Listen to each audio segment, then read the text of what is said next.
সম্মানিত দর্শক, আসসালামু আলাইকুম ওয়া রাহমাতুল্লাহি ওয়া বারাকাতুহু। যারা আজকে আমার এই ভিডিওটি দেশে কিংবা দেশের বাহিরে দেখছেন, আমি সকলকে আন্তরিক শুভেচ্ছা এবং অভিনন্দন জানাচ্ছি। গত 5ই আগস্ট বাংলাদেশ আওয়ামী লীগের পদত্যাগের পরপর, অর্থাৎ আমাদের সাবেক প্রধানমন্ত্রী শেখ হাসিনা পদত্যাগ করে তিনি ভারতে চলে যান।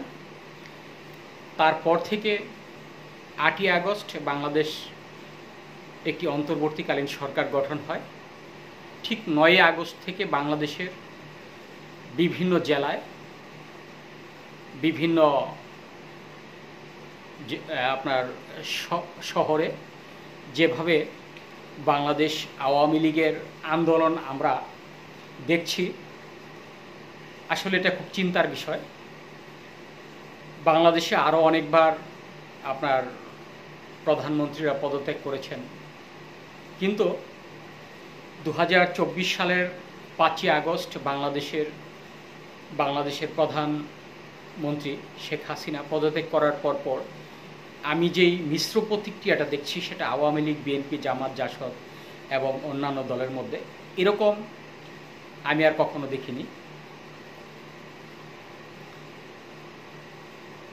5ই আগস্টের পরপর যে আমাদের বাংলাদেশের যে কোটা সংস্কার আন্দোলনের যে সমন্বয়ক আছে, তারা বিশেষ করে 19শে আগস্ট একজন অতি উৎসাহী আমাদের বাংলাদেশের একজন নাগরিক, তিনি কোর্টে রিট করেন যে বাংলাদেশ আওয়ামী লীগকে নিষিদ্ধ ঘোষণা করার জন্য। আসলে এটা যেটাকে বলা হয় ইট মারলে পাটকেলটিও খেতে হয়, সেটা আওয়ামী লীগের এটা আসলে দেখার দরকার ছিল। তার কারণ আওয়ামী লীগ যখন ক্ষমতায় ছিল, অর্থাৎ সম্ভবত এটা 2ই আগস্ট বাংলাদেশ জামায়াতে ইসলাম বাংলাদেশকে যখন তারা নিষিদ্ধ ঘোষণা করার জন্য নির্বাহী ক্ষমতা নিয়ে এটা আইন করলেন এবং সেটা ঘোষণাও করে দিলেন যে নিষিদ্ধ হয়ে গেছে, অর্থাৎ ঠিক এর 3-4 দিন পরেই বাংলাদেশ আওয়ামী লীগের প্রধানমন্ত্রী নিজেই তিনি পদত্যাগ করে বাংলাদেশের বাহিরে চলে যান। আমরা যেটা নিয়ে বেশি খেলাধুলা করি, আসলে আমাদের মৃত্যুটা সেভাবেই হয়। আমি আজকে আওয়ামী লীগকে দোষও দিচ্ছি না, আবার তারা যে খুব বেশি ভালো কাজ করেছে, আওয়ামী লীগের যে খুব নির্দোষ সেটাও না। 19শে আগস্ট আওয়ামী লীগ নিষিদ্ধ করার দাবিতে একটি রিট করা হয়। এরপর যে সমন্বয়ক নাহিদ, যিনি উপদেষ্টা মণ্ডলীদের মধ্যে একজন, তাকে যখন একটি টিভির টকশোতে বলা হয় যে বাংলাদেশ আওয়ামী লীগ কীভাবে নিষিদ্ধ ঘোষণা করা হতে পারে, এ বিষয়ে যখন জানতে চাওয়া হয়, তিনি বলেন যে আসলে আমরা এককভাবে এই সিদ্ধান্ত নেব না, এটা বাংলাদেশে যারা আরও রাজনীতিবিদ রয়েছেন, রাজনৈতিক যে নেতাকর্মী রয়েছেন, রাজনৈতিক দল রয়েছেন, তারা নিষিদ্ধ করবে তাদের আলোচনার মাধ্যমে। আসলে ব্যাপারটা এতটা সহজ নয়। বাংলাদেশ আওয়ামী লীগ এতটা সহজ কোনো দল নয়, যেই দলের বয়স প্রায় অর্ধশত বছরেরও বেশি। এই দলটিকে উপড়ে ফেলা এতটা সহজ নয়। আমি আজ দুপুরবেলা একটি টিভি টক শো দেখছিলাম, এর মধ্যে একজন নেতা বলেছিল, নেতার নামটি আমার সঠিক মনে আসছে না, তিনি বলেছিল যে আওয়ামী লীগ কোনো পাট গাছ নয় যে আপনারা উপড়ে ফেলবে, আওয়ামী লীগ বট গাছ, অর্থাৎ বটবৃক্ষ, তাকে উপড়ে ফেলার মতো ক্ষমতা অনেকেরই নেই। কথাটা যদিও আমি কোনো দল করি না, আমি নিরপেক্ষভাবে বলি।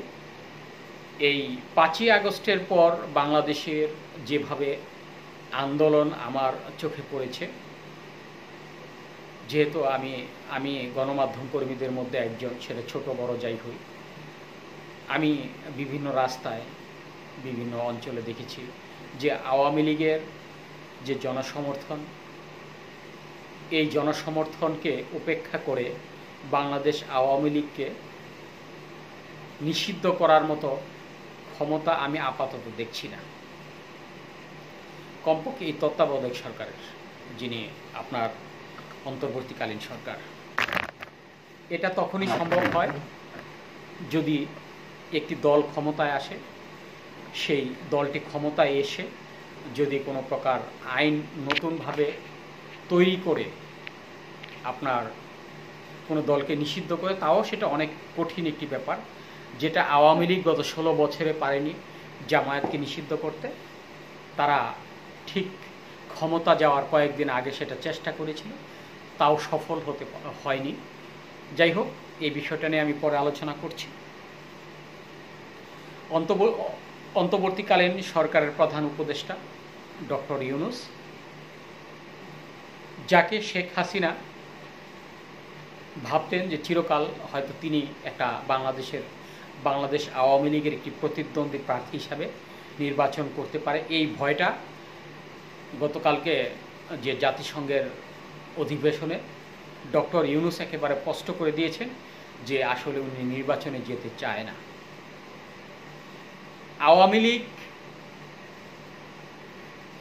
আওয়ামী লীগের যেই আপনার সংগঠনটা অত্যন্ত পুরাতন একটি সংগঠন, কিন্তু তার যে গোয়েন্দা বাহিনী, যেটা গোয়েন্দা নজরদারি রাষ্ট্রীয়ভাবে যেই বাহিনীটা, অর্থাৎ তার ব্যক্তিগত যে গোয়েন্দা বাহিনীটা রয়েছে, অত্যন্ত দুর্বল আমি মনে করি।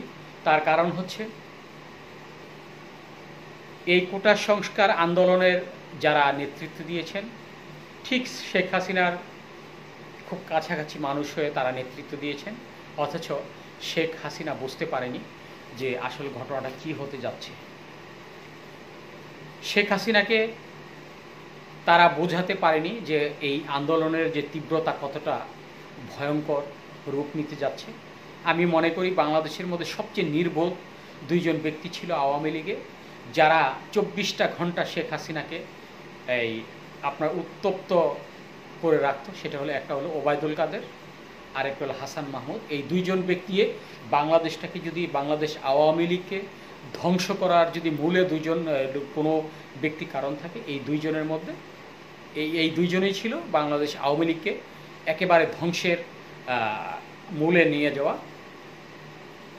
এই দুইজনের কথা বাংলাদেশের আওয়ামী লীগের কিছু নেতাকর্মীরাও তাদেরকে পছন্দ করতো না, আর অন্যান্য সাধারণ মানুষ যারা রয়েছে তারা তো কখনোই পছন্দ করতো না। এই দুইজন 24টা ঘন্টা যখনই তারা এই বিভিন্ন টক শো কিংবা বিভিন্ন বক্তব্য দিতেন, প্রত্যেকটা খোঁচা মারা ছাড়া তারা কথা বলতেন না। আমি মনে করি যে আমাদের আঞ্চলিক ভাষায় একটি কথা আছে যে দুষ্ট গরুর চেয়ে শূন্য গোয়াল অনেক ভালো। আমি দুইজনকে দুষ্ট গরুই মনে করি। তার কারণ হচ্ছে এই দুইজনের কারণে আজকে বাংলাদেশ আওয়ামী লীগের যে ক্ষতি হয়েছে, সেটা কখনো হয়তো আর কখনো আওয়ামী লীগ ক্ষমতা আসতে পারবে কিনা আমি জানি না, কিন্তু মনে হচ্ছে যে কোনো না কোনো কারণে সেটা আওয়ামী লীগের পতন যেহেতু হয়েছে, হয়তো এটাকে এ থেকে উঠতে অনেকটা সময়ের ব্যাপার। আর যেহেতু প্রধানমন্ত্রী শেখ হাসিনার বয়স অনেকটা 80-র কাছাকাছি, সে কতদিন এই বাংলাদেশের রাজনীতিতে অংশগ্রহণ করতে পারবে? তার যেই মামলা রয়েছে